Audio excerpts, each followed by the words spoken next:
मुरैना में दो बदमाशों ने रेडीमेड कपड़ा कारोबारी राहुल जादौन पर सरेआम फायरिंग कर दी है। बताया जा रहा है कि बंटी पंडा और अंकित शर्मा ने राहुल जादौन की दुकान से कुछ कपड़े उधार खरीदे थे, जिसका कुछ बकाया रह गया था। ऐसे में दुकानदार राहुल ने बंटी और अंकित से बकाया पैसे की मांग की, जो दोनों को इतना नागवार गुजरा कि कट्टे से दिन दहाड़े दुकानदार पर करीब 6 राउंड गोलीबारी की। हालांकि गनीमत रही कि दुकानदार को एक भी गोली नहीं लगी।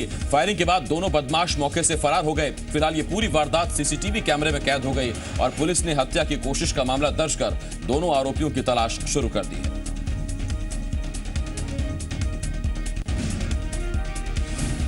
छत्तीसगढ़ के पूर्व सीएम और कांग्रेस नेता अजीत जोगी ने अपने बेटे और मरवाही विधायक अमित जोगी की विधानसभा में सीट बदले जाने के मामले पर तंज कसा है। जोगी ने नेता विपक्ष टीएस सिंहदेव पर कटाक्ष करते हुए कहा, उनका खत विरोधाभास दर्शाता है। अजीत जोगी ने कहा कि जब अमित को पार्टी से निष्कासित कर दिया गया तो फिर उसके संबंध में विधानसभा को चिट्ठी लिखने का हक कांग्रेस को नहीं है।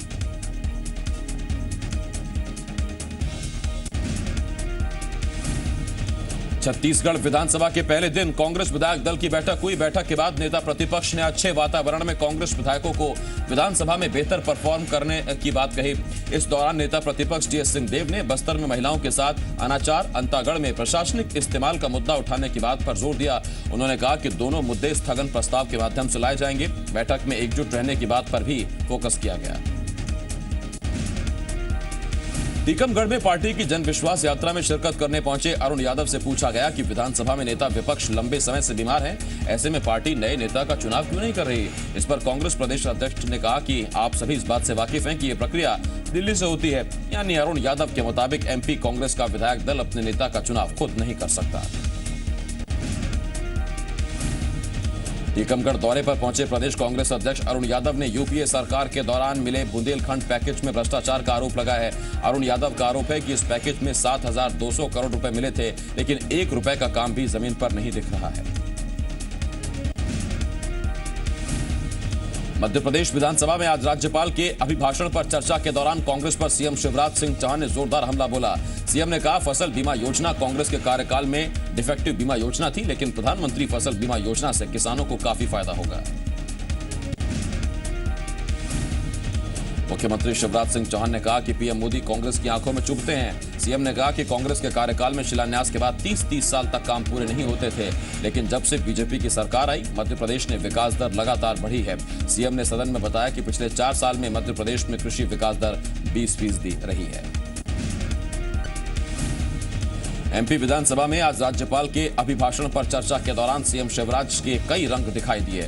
सीएम कभी अपने तर्कों से विपक्ष पर निशाना साधते नजर आए तो कभी विपक्ष के सवालों का चुटीले अंदाज में जवाब देते नजर आए। सड़क, बिजली और पानी जैसे मुद्दों पर विपक्ष के सवालों पर सीएम ने ऐसे जवाब दिए कि सदन में बैठे लोगों के साथ साथ शिवराज भी खुद को हंसने से नहीं रोक पाए।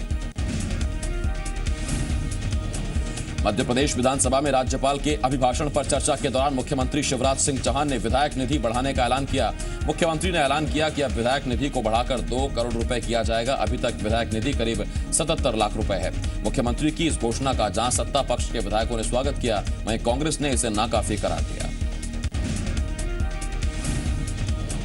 मध्य प्रदेश विधानसभा में राज्यपाल के अभिभाषण पर चर्चा के दौरान मुख्यमंत्री शिवराज सिंह चौहान ने गिरते भूजल को लेकर चिंता जाहिर की। सीएम ने कहा कि भूजल का गिरता स्तर काफी गंभीर मसला है। इसी को देखते हुए कई इलाकों में अब बिजली कटौती की मांग उठ रही है ताकि भूजल को बचाया जा सके।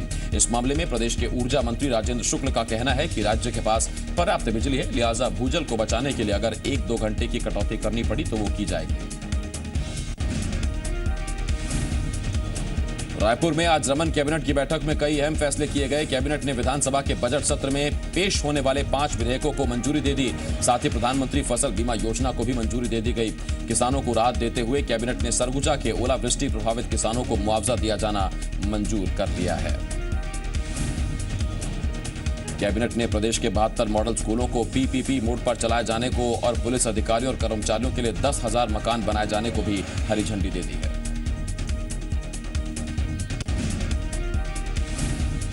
राज्यपाल बलराम दास टंडन के अभिभाषण के साथ ही आज से छत्तीसगढ़ विधानसभा के बजट सत्र की शुरुआत हो गई। राज्यपाल के अभिभाषण के बाद विधानसभा की कार्यवाही कल तक के लिए स्थगित कर दी गई। राज्यपाल ने अपने अभिभाषण में छत्तीसगढ़ में सूखे की मार का खास तौर से जिक्र किया। अभिभाषण में राज्यपाल ने कहा कि सूखे के चलते पिछला साल काफी चुनौतीपूर्ण रहा। पिछले 12 वर्षों में पहली बार प्रदेश में सबसे ज्यादा सूखा पड़ा, जिसे सरकार ने गंभीरता से लिया। सूखाग्रस्त किसानों को सरकार ने करीब 2000 करोड़ की राशि दी है। असिंचित क्षेत्र में 6800 रुपए प्रति हेक्टेयर और सिंचित क्षेत्र में 13500 रुपए प्रति हेक्टेयर मुआवजा देने का प्रावधान किया गया है। राज्यपाल ने कहा कि सूखे की मार को देखते हुए प्रदेश सरकार ने प्राकृतिक आपदाओं की सूची में इस बार सूखे को शामिल किया है। सूखा प्रभावित इलाकों में कन्या विवाह योजना के तहत राशि को 15,000 से बढ़ाकर 30,000 रुपए कर दिया गया है। राज्यपाल ने यह भी कहा कि छत्तीसगढ़ में सरकार की ओर से मनरेगा में लोगों को 200 दिन का रोजगार दिया गया।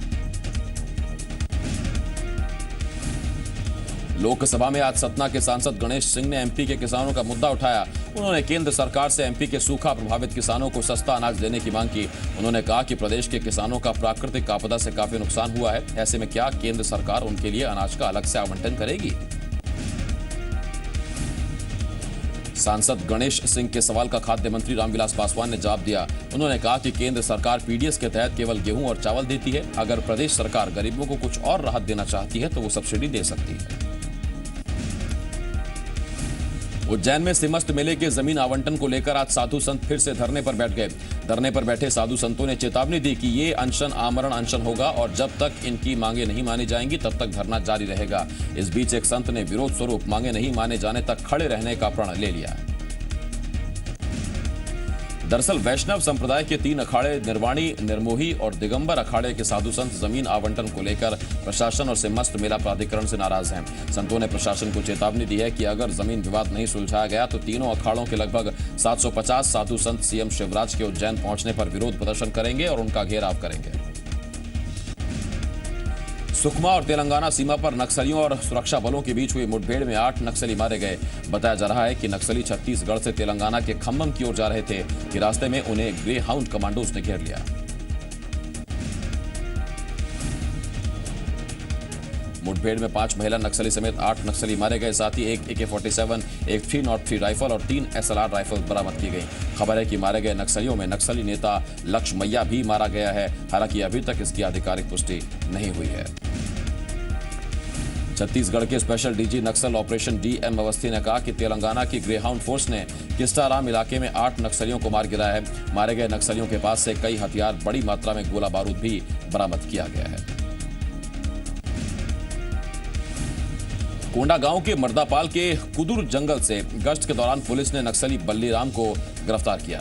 इस नक्सली की पुलिस को काफी दिनों से तलाश थी। पुलिस को देखकर नक्सली भागने की फिराक में था, लेकिन नक्सली घेराबंदी कर CRPF और STF की टीम ने इस नक्सली को गिरफ्तार कर लिया।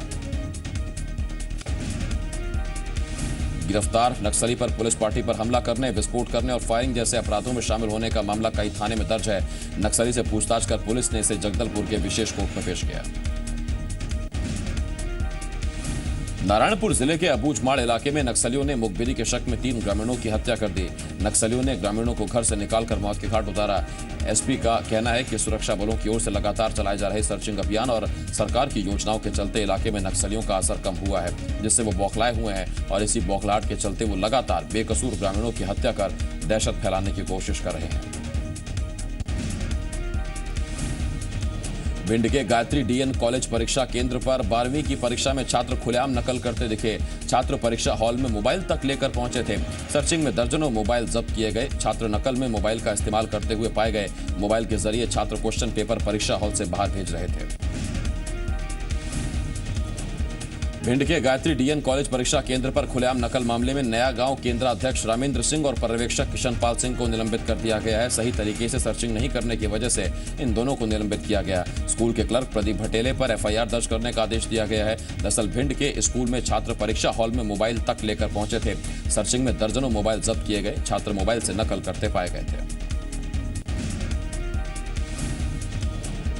भिंड में स्कूल में नकल के मामले पर स्कूली शिक्षा राज्य मंत्री दीपक जोशी ने कहा कि दोषियों के खिलाफ कार्रवाई हो रही है। विभाग सतर्क है, इसीलिए नकलची पकड़े जा रहे हैं। भिंड के बरोही थाना क्षेत्र के डगरोलिया महाविद्यालय परीक्षा केंद्र पर दूसरे छात्र की जगह परीक्षा देते एक मुन्ना भाई को गिरफ्तार किया गया। हालांकि आरोपी खुद को बेकसूर बता रही है। उसकी दलील है कि मुन्ना भाई की स्कूल संचालक की गलती की वजह से उसके प्रवेश पत्र पर किसी लड़की का फोटो लग गया है। हायर सेकेंडरी की बोर्ड परीक्षा के दौरान मुरैना जिले में 2 दर्जन से अधिक नकलची छात्र पकड़े गए। इतना ही नहीं, नकल कराने के आरोप में भावना कुशवाहा को सेवा समाप्ति का नोटिस, शिक्षक मणि शर्मा को सस्पेंड किया गया। वहीं कुछ पर्यवेक्षकों को कारण बताओ नोटिस जारी किया गया है।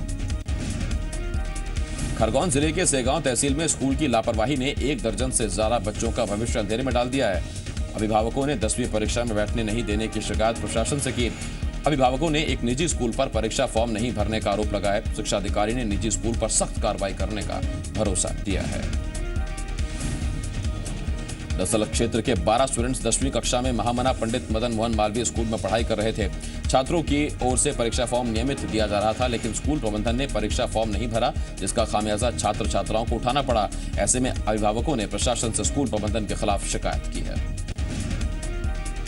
बैतूल में आज आंगनबाड़ी कार्यकर्ताओं ने अनोखा विरोध प्रदर्शन करते हुए गधों को गुलाब जामुन खिलाए और सरकार का पुतला फूंका। दरअसल आंगनबाड़ी कार्यकर्ता वेतन वृद्धि और नियमितीकरण की मांग कर रही हैं, लेकिन आरोप है कि ना तो सरकार उनकी मांगे पूरी कर रही है और ना ही स्थानीय जनप्रतिनिधि उनकी कोई बात सुन रहे हैं।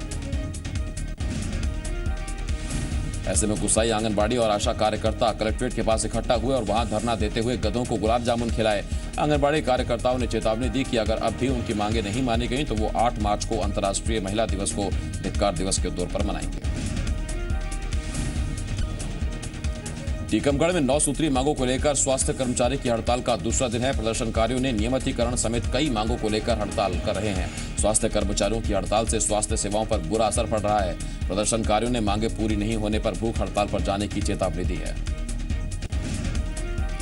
धमतरी और बालोद जिले के तकरीबन 25 गांव के किसानों ने पेयजल और निस्तारी के लिए प्रशासन को गंगरेल बांध से खारून नदी में पानी छोड़ने की मांग की है। लोगों ने मांगे नहीं माने जाने पर उग्र आंदोलन करने की भी चेतावनी दी है। इधर जिला प्रशासन ने निस्तारी की समस्या को दूर करने का हर संभव मदद करने का भरोसा दिया है। रतलाम के पावर हाउस रोड पर कृषि उपज मंडी में प्याज की खासी आवक हो रही है, जिसके चलते मंडी में प्याज रखने की जगह नहीं है। आरोप है कि मंडी में आ रहे किसानों की प्याज की 24 घंटे बाद भी नीलामी नहीं हो पा रही। जो प्याज बिक चुका है उसे भी व्यापारियों ने नहीं उठाया, जिससे और किसान अपना प्याज मंडी में नहीं ला पा रहे। प्याज रखने को लेकर किसानों और हम्मालों व्यापारियों में विवाद हो रहे हैं।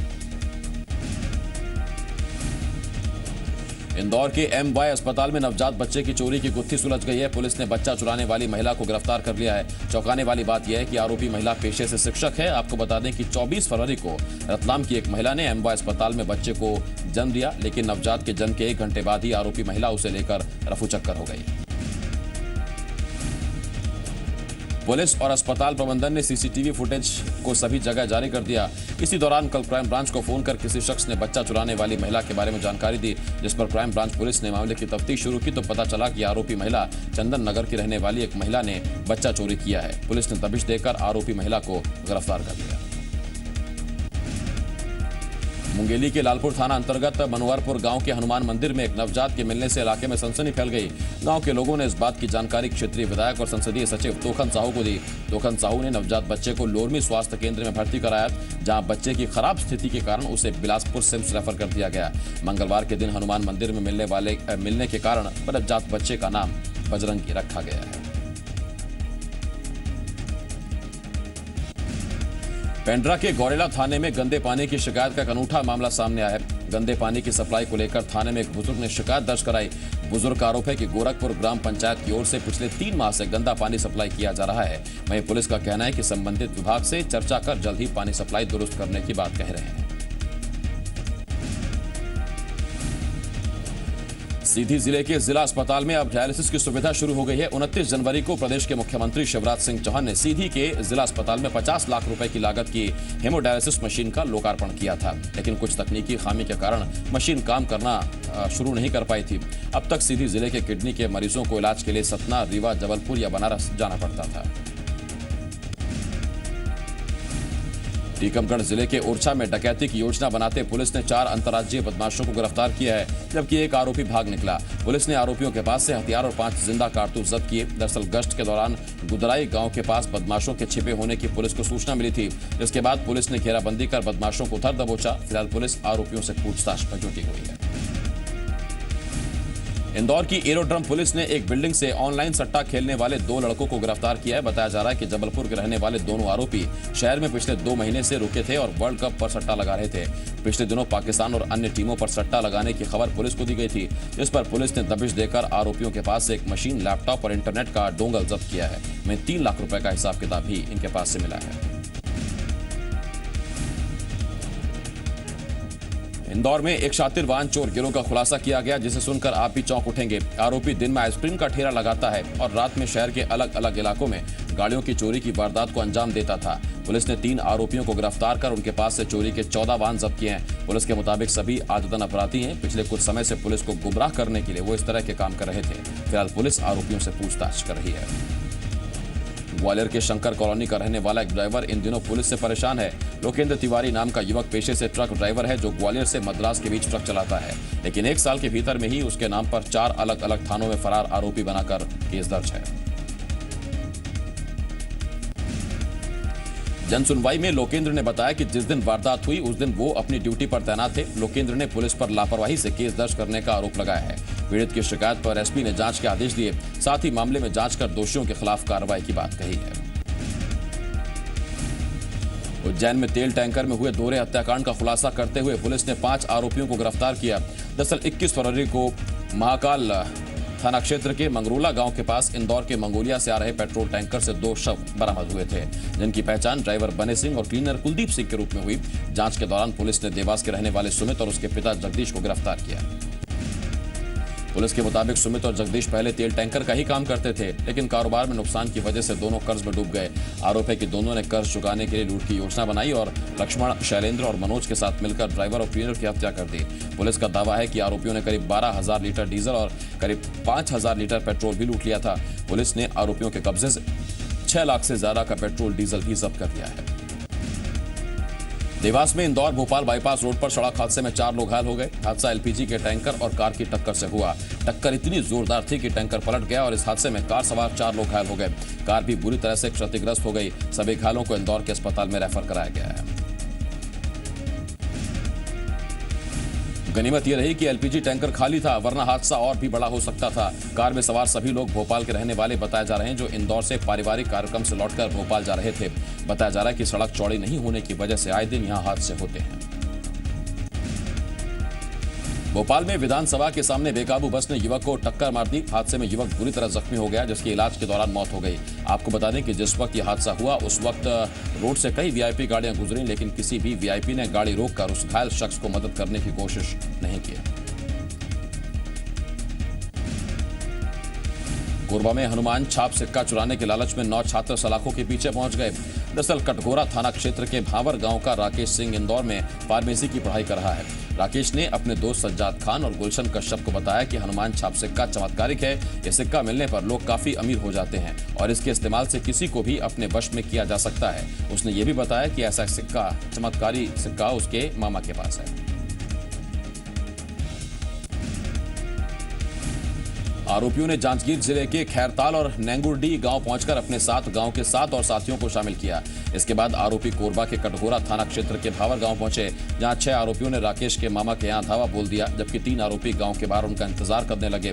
घर पर हनुमान सिक्का नहीं मिलने पर आरोपी सोने चांदी के जेवर लेकर भागने लगे, लेकिन इसी दौरान गाँव वालों ने उन्हें धर दबोचा और पुलिस के हवाले कर दिया। मंदसौर में खाद्य विभाग की टीम ने करीब 1 दर्जन से ज्यादा होटलों और रेस्टोरेंट पर छापे मारे। बताया जा रहा है कि विभाग को काफी समय से होटलों में घरेलू गैस सिलेंडरों के इस्तेमाल की सूचना मिल रही थी, जिसके बाद खाद्य विभाग की टीम ने छापा मारा।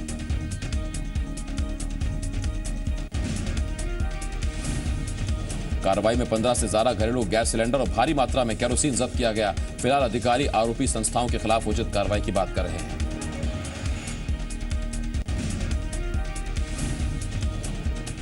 मंदसौर में बदलते मौसम से लोग परेशान हैं। जिला अस्पताल की ओपीडी में रोजाना आने वाले मरीजों की संख्या तेजी से बढ़ी है। यहां सर्दी, खांसी और वायरल बुखार के साथ साथ बच्चों में चिकन पॉक्स के मामले भी सामने आ रहे हैं। बताया जा रहा है कि यहां ओपीडी में आने वाले मरीजों की संख्या करीब 400 से बढ़कर 700 के पार चली गई है।